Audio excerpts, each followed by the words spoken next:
Assalamualaikum warahmatullahi wabarakatuh. Salam guru penggerak. Pada kesempatan kali ini saya akan memenuhi sebuah tugas demonstrasi kontekstual pada modul 3.1 wawancara kepala sekolah Created by Ika Puspitarini CGP Angkatan 9 Kabupaten Pesawaran berkaitan dengan pengambilan keputusan berbasis nilai-nilai kebajikan sebagai pemimpin pembelajaran. Pada kesempatan kali ini saya mewawancarai Ibu Heni Ferawati SPD yang merupakan kepala sekolah UPTD SDN 20 Wairatai dan Bapak Kabul SPD SD yang merupakan kepala sekolah UPTD SDN 6 Wairatai yang difasilitatori oleh Bapak Haryanto MPD dan pengajar praktik Ibu Dalvianti SPD. Wawancara pertama yaitu dari Ibu Kepala Sekolah UPTD SDN 20 Wairatai, Ibu Heni Ferawati SPD.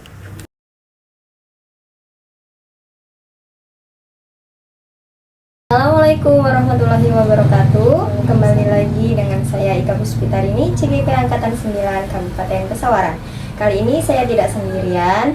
Hari ini saya ditemani oleh Ibu Kepala Sekolah, Ibu Heni Ferawati SPD. Ibu Heni ini merupakan Kepala Sekolah dari UPTD SDN 20 Wairatai. Assalamualaikum Bu Heni. Waalaikumsalam Bu Ika. Bagaimana kabarnya Bu hari ini? Alhamdulillah baik. Tujuan Ika hari ini melakukan wawancara adalah untuk mengetahui bagaimana seorang pemimpin pembelajaran dalam mengambil sebuah keputusan yang berbasis nilai-nilai kebajikan sebagai seorang pemimpin ya Bu ya. Seperti yang kita ketahui bahwa Ibu Heni Ferawati SPD ini merupakan kepala sekolah yang masih sangat muda tentunya dan masih sangat energik sekali, dan ini bisa menjadi motivasi saya ke depannya dalam nanti mengambil keputusan di kemudian harinya. Oke, baik Bu Heni, ada beberapa hal yang akan Ika tanyakan pada hari ini. Sebelumnya Ika ucapkan terima kasih atas waktunya Ibu Heni telah menyempatkan untuk Ika melaksanakan interview tugas demonstrasi kontekstual pada modul 3.1 ini ya Bu ya. Iya Bu. Oke, jadi untuk pertanyaan yang pertama, selama ini bagaimana Ibu dapat mengidentifikasi kasus-kasus yang merupakan dilema etika atau bujukan moral Bu? Kalau menurut saya ya, yang saya lihat dari sudut pandang moral dan hukum, apabila kasus tersebut melanggar hukum, maka sudah tentu benar lawan salah. Namun jika masih bisa dikatakan benar lawan benar, masalah tersebut adalah dilema etika. Oke, baik. Di sini jadi Bu Heni mengambil sebuah kesimpulan ya Bu ya, bahwa apabila kasus tersebut melanggar hukum maka itu benar versus salah. Apabila tidak ada pelanggaran hukum maka itu bisa dikatakan benar versus benar. Oke, baik. Untuk pertanyaan yang kedua, selama ini bagaimana Ibu dapat menjalankan pengambilan keputusan di sekolah, terutama untuk kasus-kasus dilema etika ya Bu ya? Iya. Ada dua kepentingan yang sama-sama benar atau sama-sama mengandung nilai kebajikan. Kalau menurut saya juga selama ini memang saya melakukan identifikasi kasus itu dari berbagai sudut pandang. Kemudian juga menimbang secara matang mana yang paling benar, dan juga keputusan tersebut itu menguntungkan banyak orang atau tidak ada yang dirugikan. Contoh seperti individu lawan kelompok mungkin ya Bu Ika. Jadi kepentingan pribadi dengan kepentingan orang banyak. Terus seperti keadilan lawan rasa kasihan. Contohnya kalau di sekolahan itu ada salah satu guru mungkin ya, yang mungkin ada permasalahan di rumah kayak gitu kan, masalah pribadi. Jadi guru tersebut itu sering izin mungkin kan, atau sering pulang cepat gitu kan. Jadi kita panggil secara pribadi, kita tanyai apa permasalahannya. Jadi kita juga mengutamakan juga ya rasa keadilan, dan juga walaupun toh kita kasihan. Jadi kita harus bisa ngambil suatu keputusan yang bijak. Serta ada juga poinnya kebenaran lawan kesetiaan. Terus jangka pendek lawan jangka panjang. Jadi kalau saya mau mengambil keputusan itu ya harus saya pertimbangkan kalau jangka pendeknya seperti apa, terus nanti jangka panjangnya seperti apa. Oke, baik. Di sini bahwa Ibu Heni mengidentifikasi permasalahan terlebih dahulu ya Bu ya, kemudian menimbang mana yang paling benar dan mana yang tidak, dan ini tentunya harus kepentingan banyak orang ya Bu ya. Ya.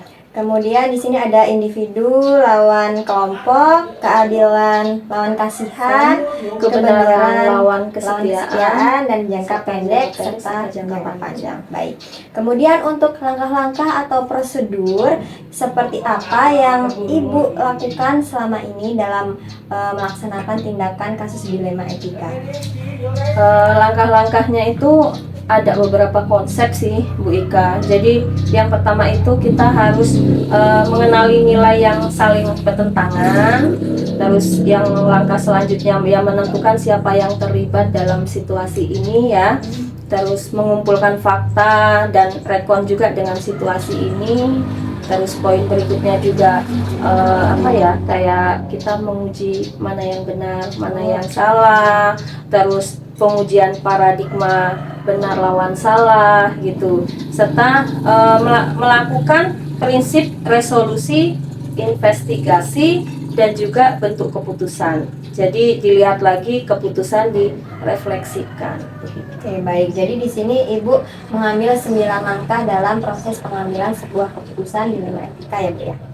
Baik, untuk hal-hal apa saja yang selama ini merupakan anggapan efektif pengambilan keputusan pada kasus-kasus dilema etika yang Ibu Heni alami? Kalau saya lebih melakukan analisis kasus, terus kemudian menentukan solusinya, menyesuaikan dengan peraturan dan norma yang berlaku, serta mengedepankan kepentingan umum. Oke, baik. Di sini ada 3 poin ya Bu ya yang Ibu ambil dalam sebuah keputusan kasus dilema etika. Kemudian hal apa saja yang selama ini merupakan tantangan dalam pengambilan keputusan pada kasus-kasus dilema etika?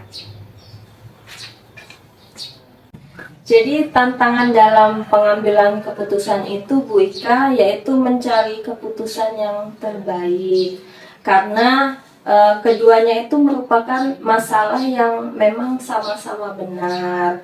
Dalam mengambil keputusan harus menguntungkan kedua belah pihak gitu. Jadi kita juga jangan sampai timpang ya, pincang sebelah gitu kan. Nanti kita lebih condong ke pihak satu, terus kita tidak adil ke pihak kedua. Jadi intinya harus menguntungkan ke kedua belah pihak, jangan saling jangan ibaratnya kita pilih kasih gitu ya. Terus juga ya kayak penyusunan pengujian benar atau salah gitu kan, uji legal, uji regulasi, uji institusi, uji publik, serta uji panutan. Oke, baik. Di sini jadi Ibu dalam pengambilan sebuah keputusan harus bijak, kemudian harus disesuaikan dengan uji legal, uji regulasi, uji institusi, uji publik, dan uji panutan atau idola ya Bu ya. Oke, untuk pertanyaan yang selanjutnya, apakah Ibu memiliki sebuah tata kala atau jadwal tertentu dalam sebuah penyelesaian kasus dilema etika? Kalau untuk memutuskan masalah yang ringan, biasanya langsung saya putuskan gitu kan. Tapi jika masalah itu memang berat, saya melakukan sesuai langkah-langkah yang disebutkan gitu pada yang nomor 3 tadi kan, kayak mengenai nilai yang saling bertentangan, menentukan siapa yang salah, mengumpulkan fakta gitu kan, dan lain-lain. Oke. Kemudian apakah Ibu di sini langsung menyelesaikan di tempat atau memiliki sebuah jadwal khusus untuk menyelesaikannya, dan bentuk atau prosedur seperti apa yang Ibu lakukan dalam menyelesaikan kasus dilema etika yang Ibu alami? Kalau bagi saya ya Bu Ika, dalam pengambilan keputusan saya biasanya selalu mengajak warga sekolah atau wali murid atau orang-orang yang mempunyai kedekatan personal dengan orang yang mengalami permasalahan. Jadi banyak yang membantu dalam mencari alternatif solusi gitu. Jadi saya tidak mengambil keputusan itu secara sepihak. Jadi saya harus harus tukar pikiran gitu kan untuk menyelesaikan sebuah permasalahan. Baik, jadi di sini Ibu melakukan kolaborasi dengan warga sekolah dan guru-guru yang lainnya ya Bu ya, untuk mengambil sebuah keputusan yang bijak. Oke, baik. Kemudian adakah seseorang atau faktor-faktor apa yang selama ini mempermudah atau membantu Ibu dalam pengambilan keputusan dalam kasus-kasus dilema etika? Jadi yang biasa membantu Bu Ika atau mempermudah dalam pengambilan keputusan yaitu rekan-rekan guru. Terus pembelajaran yang bisa diambil juga adalah tidak semua yang kita anggap benar itu benar, karena harus dilihat dari berbagai sisi. Oke, baik. Jadi Ibu di sini pihak dari rekan guru itu juga sangat ini ya Bu, berpengaruh dalam sebuah pengambilan keputusan Ibu dalam kasus dilema etika ya Bu ya. Oke, baik. Untuk pertanyaan selanjutnya, pertanyaan yang terakhir ya Bu ya, dari semua hal yang telah disampaikan, pembelajaran apa yang dapat Ibu petik dari pengalaman Ibu dalam mengambil keputusan dilema etika selama ini Bu? Pelajaran yang dapat saya ambil yaitu saya menjadi lebih bijaksana dalam menganalisis sebuah permasalahan untuk dijadikan pertimbangan, terus menentukan juga solusi yang tepat dan terbaik. Terus juga ya kita juga setiap ambil keputusan itu harus lebih bijak lah ya Bu Ika. Terus juga tidak boleh ya seperti yang tadi saya jelaskan di pertanyaan yang sebelumnya gitu kan. Jadi untuk mengambil keputusan itu tidak boleh kita itu kayak condong ke sebelah pihak gitu. Intinya harus lebih adil gitu. Jadi biar semuanya juga bisa lebih lebih jelas gitu. Itulah mungkin jawaban saya. Oke, baik. Jadi dapat disimpulkan dari sesi wawancara kita hari ini bahwa Ibu dalam mengambil sebuah keputusan itu melakukan 9 konsep atau langkah-langkah dalam pengambilan keputusan ya Bu ya. Kemudian harus lebih bijak lagi dalam mengambil sebuah keputusan, dan dalam pengambilan keputusan di sini Ibu berkolaborasi dengan rekan guru dan warga sekolah tentunya, tapi dilihat lagi dari permasalahan tersebut ya Bu ya. Iya. Kemudian di sini menentukan solusi yang tepat dan terbaik. Kemudian Ibu dapat lebih bijaksana lagi dalam mengambil sebuah keputusan tentunya, dan di sini menentukan dan mencari keputusan yang lebih baik dan bijak. Iya. Pada Ibu Serta adil juga ya. Oke, baik. Terima kasih ya Bu Iya, Heni. sama-sama. Mohon maaf atas mengganggu waktunya Ibu. Mudah-mudahan kita dapat belajar lagi ya Bu ya di lain waktu. Iya. Oke, demikianlah tugas demonstrasi kontekstual pada modul 3.1. Saya ucapkan terima kasih. Wassalamualaikum warahmatullahi wabarakatuh. Salam guru penggerak, tergerak, bergerak, dan menggerakkan. Wawancara kedua bersama Bapak Kabul SPDSD selaku Kepala Sekolah UPTD SEN 6 Wairatai.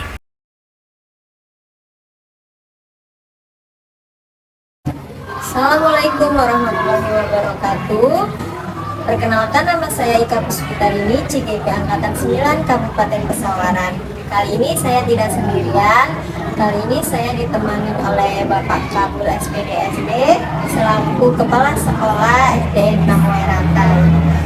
Baik, di sini ada beberapa hal yang akan saya tanyakan tanyakan ke Bapak. Namun sebelum saya tanyakan ya Pak ya, di sini saya mengucapkan terima kasih kepada Bapak Kabul telah menyempatkan waktunya untuk saya memberikan pertanyaan ya Pak kepada Bapak terkait dengan tugas demonstrasi kontekstual kita pada modul 3.1. Tujuan kita melakukan interview kali ini yaitu untuk mengetahui sejauh mana dalam pengambilan keputusan berbasis nilai kebajikan sebagai pemimpin pembelajaran. Yang seperti kita ketahui bahwa Pak Kabul SD merupakan kepala sekolah yang sepak terjangnya sudah tinggi ya Pak ya tentunya, sehingga di sini Ika menyuruh Bapak untuk Ika wawancarai. Oke, jadi ada beberapa hal yang akan kita tanyakan. Yang pertama, selama ini bagaimana Bapak dapat mengidentifikasi kasus-kasus yang merupakan etika atau budi moral? Kasus-kasus yang berhubungan dengan dilema etika itu biasanya selalu benar lawan benar, ya. Selalu benar lawan benar. Ada dua kontingen yang menunjukkan kualitas benar lawan benar, bukan benar lawan salah. Jadi di sini benar. Kemudian untuk yang kedua, selama ini bagaimana Bapak menjalankan pengambilan keputusan di sekolah, terutama untuk kasus-kasus di mana ada dua kepentingan yang sama-sama benar atau sama-sama yang mengandung nilai kebajikan. Dalam mengambil keputusan, biasanya kita selalu mempertimbangkan bobot dari keputusan yang akan kita ambil. Kalau keputusan A kita ambil, nanti dampaknya bagaimana? Keputusan B yang kita ambil, dampaknya bagaimana? Kemudian bobotnya dari masing-masing pengambilan keputusan itu juga perlu dipertimbangkan. Kira-kira lebih baik yang mana antara A dan B seandainya nanti diambil atau diputuskan? Baik, di sini jadi Bapak mempertimbangkan antara bobot dan hasil akhirnya ya Bapak. Kemudian untuk langkah-langkah atau prosedur seperti apa yang Bapak ambil atau lakukan selama ini dalam mengambil sebuah keputusan? Pertama, kita harus mengenali masalah dulu kita ya. Pasti ada nilai-nilai yang saling bertentangan. Yang kedua, mengenali siapa yang terlibat, apakah ada faktor-faktor orang lain atau hanya cukup intern saja. Bisa juga pribadi lawan orang lain, orang banyak, atau urusan pribadi dengan urusan orang lain, ya. Kemudian yang ketiga, harus mengumpulkan fakta-fakta yang sesuai dengan masalah yang terjadi. Apa sih faktanya? Apa sih masalahnya? Itu. Yang keempat adalah pengujian benar salah. Kalau menyangkut masalah itu pasti ada benar dan salahnya. Gak mungkin benar lawan benar. Yang kelima adalah pengujian paradigma benar lawan benar. Misalnya individu lawan masyarakat, rasa keadilan lawan rasa kasihan, bisa juga kebenaran melawan kesetiaan, dan bisa juga masalah jangka pendek di versus dengan masalah jangka panjang. Yang keempat, kita harus melakukan prinsip resolusi. Di dalam melakukan prinsip resolusi ini, bisa juga kita cara berpikirnya berbasis hasil akhir. Yang penting nanti keputusannya bagus, misalnya seperti hasilnya bagus. Yang kedua, berpikir berbasis peraturan. Apa-apa yang diputuskan itu selalu mengacu pada aturan yang ada. Kemudian yang ketiga, berpikir berbasis rasa peduli. Kepedulian kita, misalnya perbuatannya salah, tetapi karena ada kepedulian kita terhadap masalah tersebut, akhirnya kita benarkan. Kemudian yang ketujuh, kita harus melakukan investigasi opsi trilema. Yang kedelapan, kita harus membuat keputusan. Di dalam membuat keputusan itu, ini membutuhkan keberanian moral untuk melakukannya atau memutuskannya. Yang kesembilan, kita lihat lagi keputusan dan kita refleksi untuk dijadikan acuan menyelesaikan kasus-kasus berikutnya. Oke, baik. Jadi di sini Bapak mengambil segala langkah atau prosedur dalam pengambilan sebuah keputusan ya. Baik. Untuk hal-hal apa saja yang selama ini merupakan anggapan efektif dalam pengambilan keputusan pada kasus-kasus dilema itu? Biasanya kita selalu mendahulukan kepentingan yang besar. Kita mengesampingkan kepentingan pribadi, kepentingan golongan, apalagi keluarga, itu kita sampaikan. Kalau ada keputusan itu, pasti keputusannya kita ambil untuk keputusan yang bermanfaat orang banyak.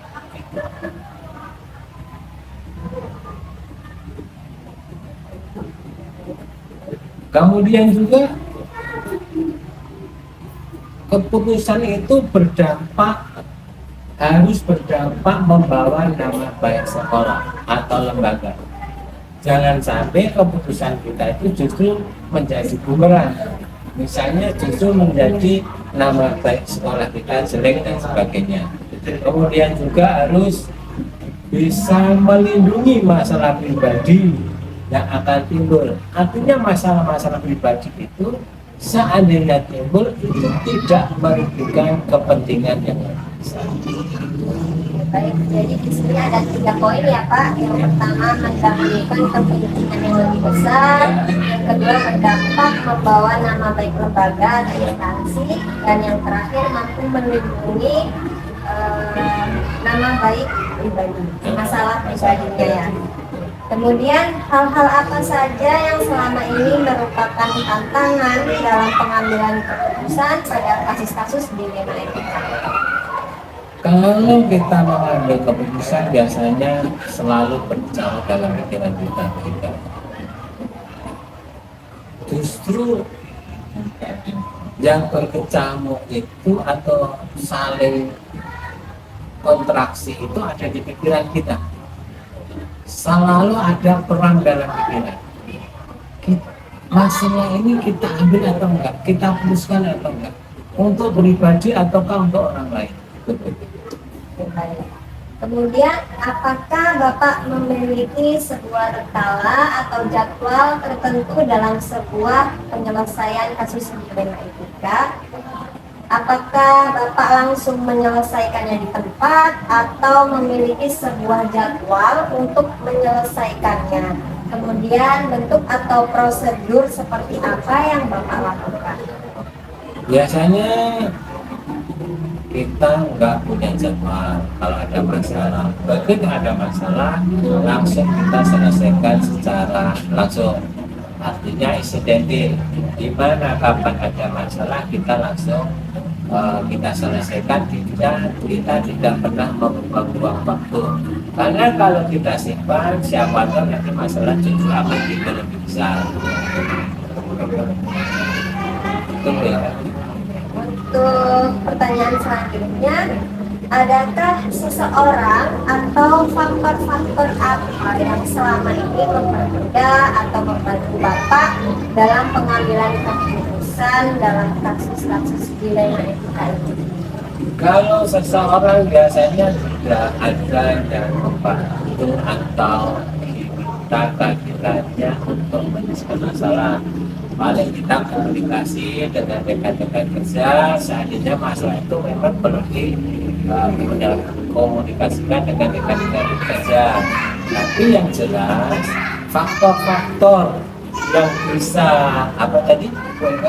Faktor yang mempermudah. Yang mempermudah itu biasanya kita selalu mendahulukan kepentingan orang banyak, kepentingan orang lain, dan kepentingan pribadi. Kemudian dari semua hal yang telah disampaikan ya Pak ya, pembelajaran apa yang dapat dipetik dari pengalaman Bapak dalam mengambil keputusan dilema etika ini? Pembelajarannya, selama kita bisa memadukan antara aturan dan kebijakan, itu pasti akan diputuskan keputusan yang terbaik. Tapi kalau kita hanya mengacu pada aturan, pasti hasilnya nanti kurang bagus. Aku, ya kan?